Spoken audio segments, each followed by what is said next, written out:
buried in a shallow grave, still breathing. A Lakota chief dug her out and gave her a name to keep. The hand came up first. That's what I remember. Not the dirt moving, not the sound, there was no sound, not yet, just a hand breaking the surface of the earth about 30 yards off the trail, pale and still as a root. My horse stopped before I told him to. He smelled it, I think.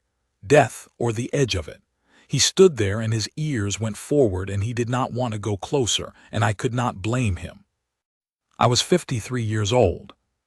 My name was Lakota Wombly, Lakota for friend to all, Wombly for eagle, names my father gave me in another time, and I had been riding back from the agent's post at Fort Laramie for 2 days with nothing but bad news in my saddlebag and worse news in my chest. The treaty words they had given us were thin as river ice in spring. I had seen that kind of paper before. I knew what it meant. It meant we would wait, and they would take, and the waiting would be our part and the taking would be theirs, and we would call it peace because neither side was yet willing to call it what it was. I had been chief of my band for 11 years by then. Not a war chief, those days were mostly behind us, though not as far behind as the white soldiers liked to pretend.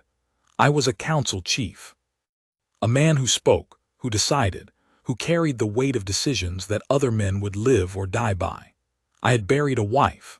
I had buried 2 sons who did not make it past their second winter. I had watched my eldest boy ride east to the mission school and come back 4 years later speaking English better than Lakota and looking at his own hands like they belonged to someone else. That last one was the kind of loss that doesn't leave a mark you can point to. It's the kind that just changes the temperature of everything. I was tired, not from the ride, from the kind of tired that sleeping doesn't fix. And then the hand. I got down from my horse. He didn't like it, but he stood. I walked across the broken ground. It had been dry, the soil cracked and pale, but here there was a patch that was different, darker, turned up recently, and I crouched down and I looked at the hand for a moment before I touched it. The fingers were curled slightly. There was dirt under the nails. The wrist was thin and the skin was the color of something that had not seen sun in a long while or had lost too much blood or both. I put 2 fingers to the inside of the wrist. There was a pulse, faint and irregular, like a fire that has almost gone out and is surviving on one coal. I started digging with my hands. She was not deep, 2 feet, maybe a little more. They had not wanted to work hard at it, whoever put her there, or they were in a hurry. The ground near her face had a small cavity, a pocket of air, and that was the only reason she was still breathing. That and whatever she was made of, which I would come to know better than I ever expected. She was white, young, 25, maybe 28, it was hard to tell with the state she was in. Her clothes had been cut or torn in several places, and there was dried blood on her neck and one side of her face, and her lips were cracked, and she had the look of someone who had been several days without water. When I got her clear of the earth and lifted her, she weighed almost nothing. Not a small woman naturally, I don't think. There was the frame of something sturdy in her, but whatever she had been through had taken most of what she had. I laid her on the ground and I listened to her breathe for a moment, shallow and ragged, but breathing. My horse was still unhappy. I talked to him the way you talk to a horse, low, without particular words, just the sound of a voice that means no harm, and I got my water skin and I wet my hand and touched it to her lips. She did not wake. Her throat moved once, swallowing on instinct. I gave her a little more. I had a choice to make. Fort Laramie was 2 days behind me. My camp was half a day ahead. The agent at the fort was a man named Grisham who had the eyes of someone who had stopped caring about individual problems and only dealt now in categories of problems, and I knew what category this would be for him. A white woman found alive, dug out of the ground by a Lakota man. I knew exactly what kind of story that would become, and what it would cost me to walk into his office carrying her, and what it would cost her too, though she didn't know it yet. I picked her up and I put her across my saddle, and I rode for my camp. That decision took about 4 seconds, maybe less. I don't know that I thought of it as a decision at the time. It was more like the choice was already made before I got to it, the way some things are. You dig her out or you don't. You carry her or you leave her. And leaving her was not a thing I was capable of, whatever the complications, so there was really only the one road. My camp at that time was small, 31 people. We were in a transitional season. We had left the winter ground and had not yet moved to the summer range, so we were camped along a creek in a stand of cottonwoods that gave us shade and water and some concealment from the trail. My sister-in-law, Maka, was the first one who saw me ride in. She took one look at the woman across my saddle, and her face did a complicated thing that started as alarm and ended as something more considered. I said in Lakota, "I found her in a grave. She is alive. I need your help." Maka was a practical woman. She had been practical her whole life because she had been poor her whole life, and practical was what poor made you. She looked at the white woman again, and then she looked at me, and then she said, "Bring her to my lodge." There were others who were not so easy about it. My cousin Chayton, who was 26 and carried his opinions loudly wherever he went, came and stood outside Maka's lodge and said things I am not going to repeat in full. The short version was that a white woman in our camp was trouble we didn't need, that white trouble came in all shapes, and that I should have left her where I found her or ridden her to the fort and let the whites deal with their own. I listened to all of it. I let him finish. Then I said, "She is here now, and she will stay until she is well enough to make her own choices, and if you have more to say about it, you can say it to me, but not near that lodge." He had more to say, but he said it to his own fire that night, not to me. Maka and her daughter worked on the woman for most of that first day. I did not go in. I sat outside and I sharpened a knife I didn't need to sharpen, and I listened to the sounds from inside. The woman made sounds sometimes, not words, just sounds, and I waited. Toward evening Maka came out and sat beside me and said, "She has been beaten. Several days ago and then again more recently. There are older marks and newer marks. Someone worked at this for a while." I said nothing. Maka said, "She has a broken rib, maybe two. A deep cut on her shoulder that needs to be kept clean. She is very low on water and food, and she has been in the ground long enough that her legs and hands don't work right yet. But she is strong, stronger than she looks." I asked, "Will she live?" Maka said, "Probably. If she wants to." 3 days she was not conscious in any real way. She came up to the surface sometimes. Her eyes would open and look at the ceiling of the lodge and then close again, and once she made a sound that might have been a word in English, but I wasn't close enough to hear it. I checked on her morning and evening. I did not hover. There was enough for me to do. The camp needed managing. The horses needed tending. Chayton's mood needed watching. And the news I had brought back from the fort needed to be turned over with the other council men before it hardened into something we couldn't move. But I thought about her, more than I expected to. On the 4th day she was awake. I came in at evening with Maka, who was bringing broth, and the woman was sitting up with her back against a pack, and her eyes were open and clear. Not all the way clear. She still had the look of someone who had recently been somewhere very bad and was not entirely sure she had left, but present. Looking. She looked at Maka, then at me. I said in English, "You are safe. You are in my camp. My name is Lakota." She looked at me for a long time. I am not easy to read, I have been told. I don't show things on my face that a lot of men show, not because I have no feelings, but because I was trained from boyhood that the face of a chief is information, and you do not give away information for free. So I don't know what she saw when she looked at me. But whatever she saw, after a moment she let the breath she had been holding come out slowly, and her shoulders came down, and she said, in a voice that was barely a voice yet, "Okay." Just that, okay. I found out her name a few days later when she could talk more easily. It was Clara Holt. She had come west with her husband 2 years before from somewhere in Ohio, and they had taken up a piece of land near a settlement about 40 miles south of where I found her. The husband was dead. She told me this the same way you'd tell someone the weather, flat and without decoration, which told me more than the words did. He had been dead about 8 months. She had been working the land alone after that, and there were men in that settlement, 3 of them, who had decided that a woman alone was a problem that needed to be solved in a particular way, and she had refused that solution, and they had escalated the disagreement until it ended with her in the ground. She thought she had been in the ground for maybe 2 days. She had passed out when they were putting her in, she said. She woke up in the dark and the air was running short, and she managed to get one hand up through the dirt before she lost consciousness again. That was the hand I found. She told me this without drama, matter of fact.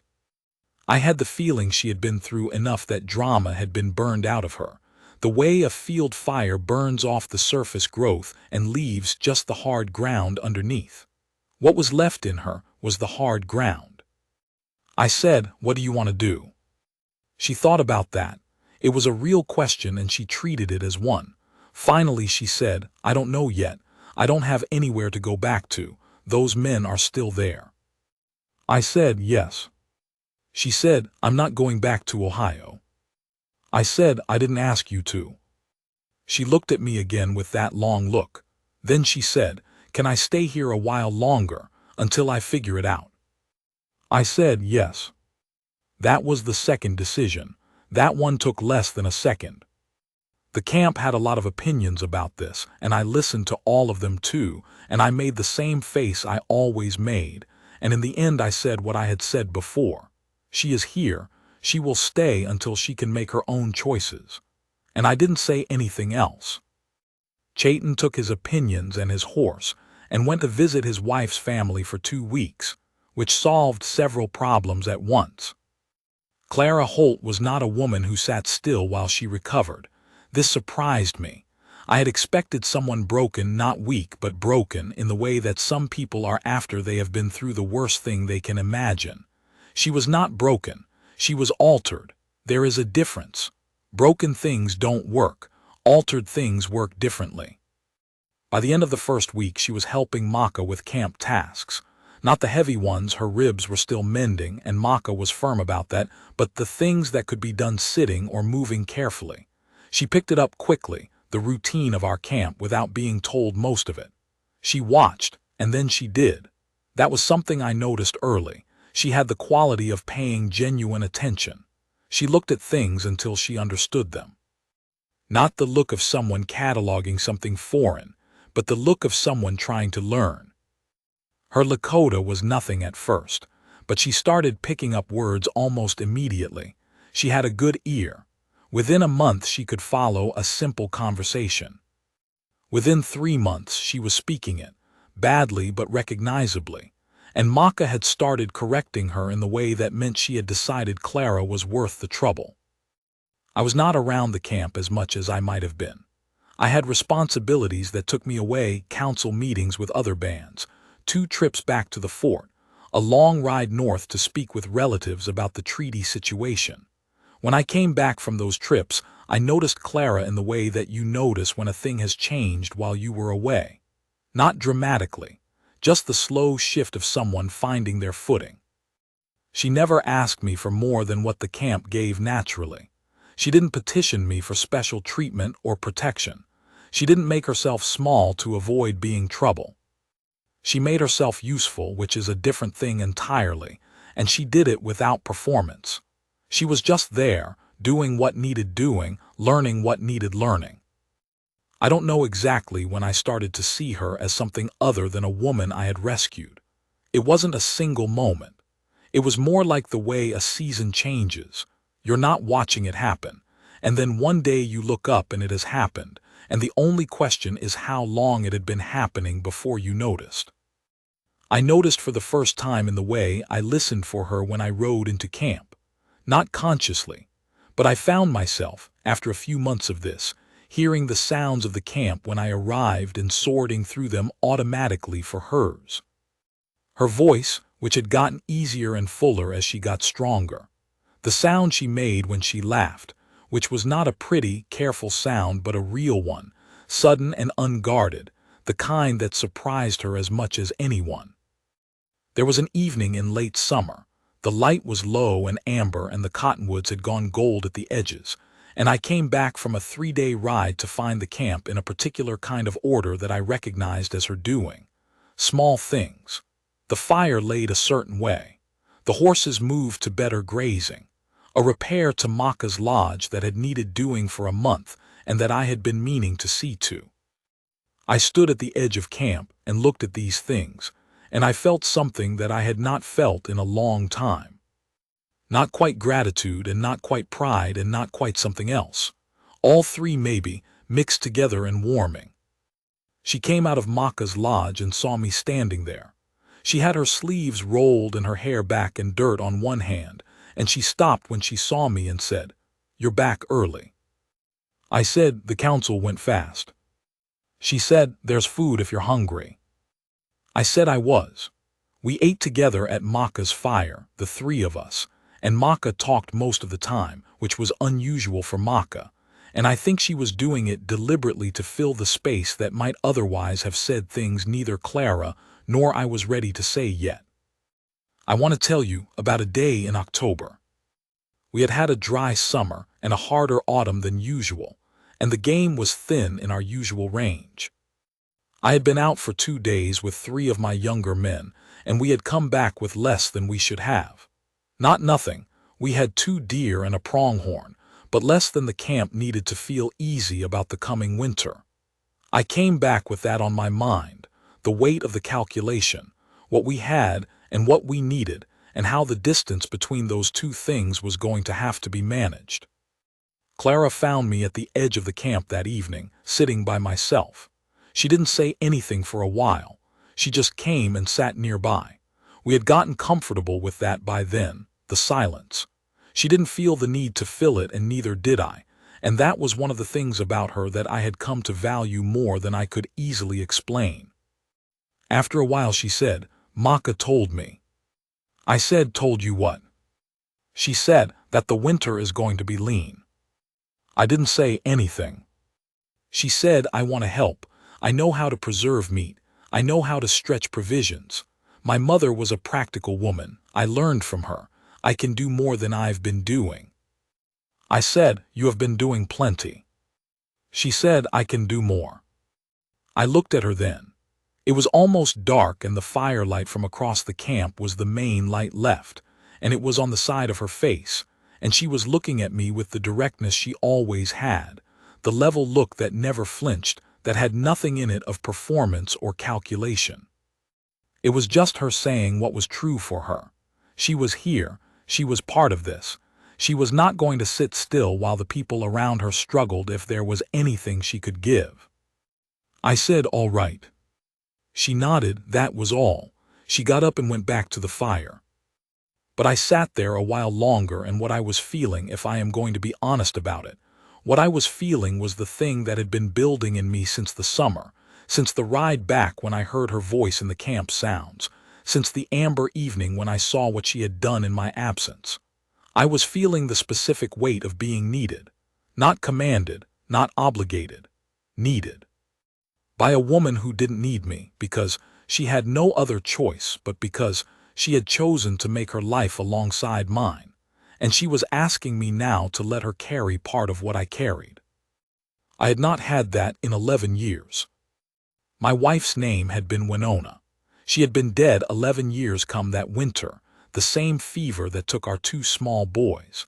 I had not been alone the whole time. Grief doesn't preclude everything. But I had been essentially alone in the way that matters, the way of having someone who is specifically yours and whom you are specifically theirs. That had been gone for 11 years, and I had mostly made my peace with it. Or I had made what I thought was my peace, which it turned out was less peace, and more just the absence of expectation. Clara had not brought the expectation back. She had just made me aware of the absence in a way I had stopped letting myself notice. I want to be clear about something. I did not approach her because she owed me anything. She did not owe me anything. I pulled her out of the ground because she was alive, and I am not the kind of man who walks away from a living person in the dirt. I gave her shelter because she needed it and I had it to give. These were not transactions. They were not investments I expected to be repaid. A man who does those things expecting repayment is not doing them for the right reasons, and I was not that man. But she didn't owe me nothing because of gratitude. She came freely or she wouldn't come, and I knew that. And I was old enough and tired enough to know the difference between a woman who stays because she has nowhere else to go and a woman who stays because she has chosen to stay. And those are not the same thing and they do not feel the same. What happened between that October evening and the following spring was slow. It moved at the speed of trust, which is slower than most things. There were conversations at Maka's fire, some short and some long, in a mixture of English and Lakota that shifted depending on what was being said and which language held it better. There were tasks we did alongside each other that became a habit and then became something more than a habit. There was the day in November when she was carrying something too heavy for her ribs, which were mostly healed but not entirely, and I took it from her without asking, and she looked at me and said thank you in Lakota, and the sound of it, the ease of it, the particular tone, did something to my chest that I am not going to describe in any more detail than that. There was the night in December when the temperature dropped suddenly and severely, and we lost 2 horses and nearly lost a third. And I was out in it for most of the night, and she was there when I came in, with a fire made up and a blanket ready, and she wrapped the blanket around my shoulders with her own hands without ceremony, just the plain practical warmth of a woman taking care of a man who needed to be taken care of. And I sat there with her hands on my shoulders for one moment before she moved away, and I remembered what it felt like to be tended to. In January, I asked her if she would walk with me. She said yes. We walked along the creek in the cold, the ice along the banks, the bare cottonwoods, the sky the color of old iron. We talked for a long time about a lot of things that were not what we were actually talking about. At the end of it, I stopped walking and I turned to face her and I said, in English because this was a thing that needed to be said in her language first, I am not a young man, and my life is not an easy life, and I am not going to pretend otherwise. I have buried people I loved. I carry responsibilities that are bigger than me some days. There are people in that camp who will always see you as an outsider, and I can't change that entirely, only manage it. And there is the wider world which will have its own opinions about this, some of them loud. She stood there in the cold looking at me with her coat pulled close and her face serious and still, and I said, I am saying all of this so that you know I understand what I am asking. She said, what are you asking? I said, I am asking if you want to stay, not as a guest, as mine. She was quiet for a moment. The creek moved under the ice with a sound like something trying to get out.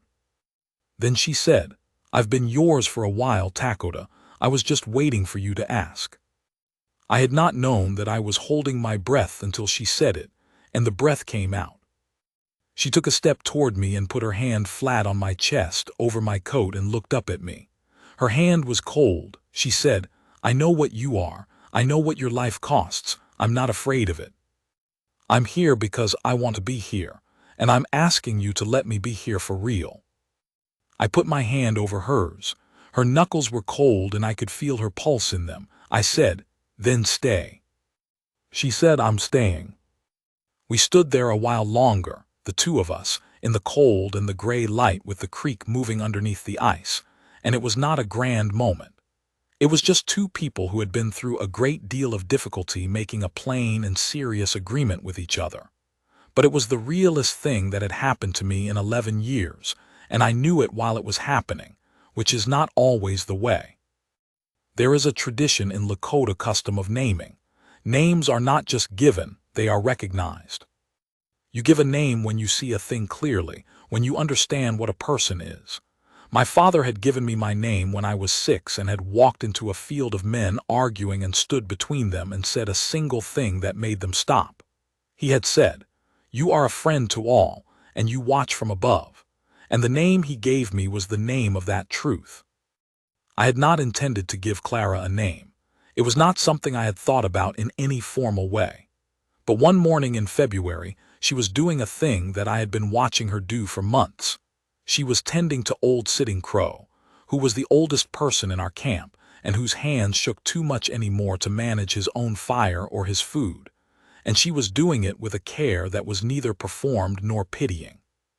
She was just present with him, fully, in the way that some people are with the very old, not managing them, not hurrying, just being there and letting what needed doing get done at the pace it needed.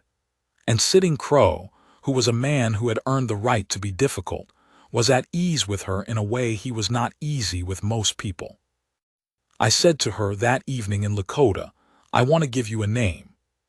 She looked at me with the serious face she got when she was paying full attention. She said in Lakota, "What name?" I said, "Ampau Win, Dawn Woman, because you are what comes back after the dark." She did not say anything right away. Her throat moved. After a moment she said, quietly in English, "That's the most beautiful thing anyone has ever given me." I said, "It is what you are. Not what I made you, what you already were." She came to me then and put her face against my neck and was still, and I held her there in the firelight, and I thought, this is what it is to be a man who has done the right things long enough that eventually the right things come back to him, not as reward, not as payment, as the natural consequence of being the kind of man who digs people out of the ground when he finds them there. Maka, who had been watching from across the fire with the expression of a woman who has been patient for a long time, made a sound that was half approval and half "I told you so," and went into her lodge. I want to tell you what the spring looked like. By April, the camp had settled into something different. Not dramatically different from the outside. The same people, the same ground, the same rhythms of a camp moving toward its summer range, but different in texture. Different in the particular way that a place feels when it has decided to include someone instead of merely tolerating them. Chayton had come back from his wife's family in the autumn, and he had watched, and he had said nothing more to me about Clara, which was its own kind of statement. By spring, he had begun to speak to her directly instead of speaking past her, which for Chayton was something close to an apology. The younger women of the camp had long since made their own decision, guided mostly by Maka's example. The children, who make these assessments faster and more accurately than anyone, had decided within weeks of Clara's recovery. It was Sitting Crow who made the formal recognition, which surprised me and shouldn't have. He called a small gathering, not a council, just the family of the camp, and he spoke at length about what he had observed. He spoke about the kind of strength that is not visible until it is needed, and the kind of loyalty that is not conditional on comfort, and the kind of woman who makes a place better by being in it without demanding to be recognized for doing so. He did not speak about Clara as an outsider who had been accepted. He spoke about her as someone who had always been this kind of person, and had simply found the place where that person could live. He used her Lakota name. He said Ampau Win as though it had always been her name, as though I had only recognized what was true rather than invented anything. Clara sat with her back straight and her eyes on Sitting Crow and her hands still in her lap, and when he finished, she thanked him in Lakota, fully and correctly, with the formal phrase of deep gratitude, and his old face did the thing that old faces do when they are moved but will not show it directly. Afterward she found me and she said, "Did you know he was going to do that?" I said no. She looked out at the camp, the fire, the lodges, the horses on the evening grass, and she said, "I have been a lot of places and I never felt like I was where I was supposed to be. Not once. I always felt like I was somewhere temporarily." She paused, then, "I feel like I'm where I'm supposed to be." I said, "Then you are." She turned to look at me with the long level look.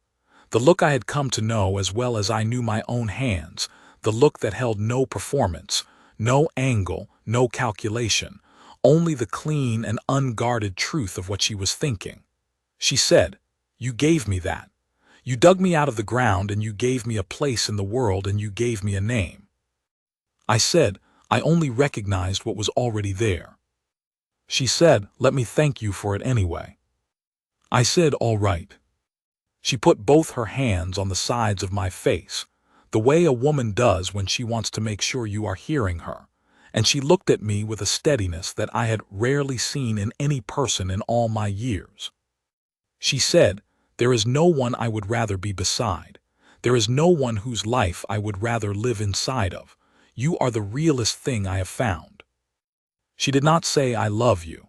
That was not the language we used for the deepest things. We used actions and presence and the specific weight of a hand on a shoulder and the choosing to stay when staying was not easy.